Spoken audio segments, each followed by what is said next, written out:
When I was younger, I always thought that being called cheap and frugal was something that was negative. I took it personal and I really tried to distance myself as far away as possible from the perception of that. I almost kind of put it in the broke category. But now that I'm older, being cheap and frugal is something that I actually want to be because it really breaks down the train of thought about money. I'm saying that the more that you Google something, the more that you compare prices, the more that you wait 3 days to make a purchase, the more that you strategize and budget and really think about how you're going to allocate money, that is something that is very smart.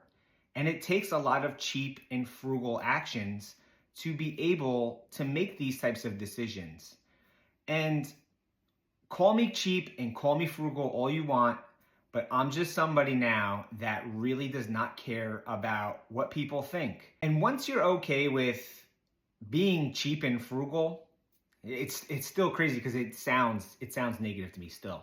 But once you're comfortable with being cheap and frugal, it is freeing because it really helps you when it comes to your finances because you no longer need to impress anybody because it's thrown out the window. Once you kind of don't care about these negative words when it comes to your finances or your perception on money, it's freeing because you're now able to just focus in on your financial goals, paying off debt, delaying gratification, investing, not looking the part of some broke person who really is behind a credit card that now looks rich because they're just keeping up with payments, if that's even the case.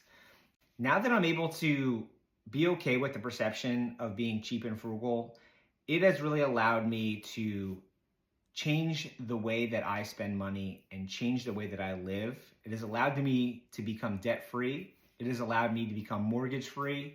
And it's going to allow me to create generational wealth because all the things that I'm saying no to, I'm now saying yes to things that are going to change my life in ways that I never thought. So keep calling me cheap and keep calling me frugal because I'm taking it to the bank, baby. Let's go.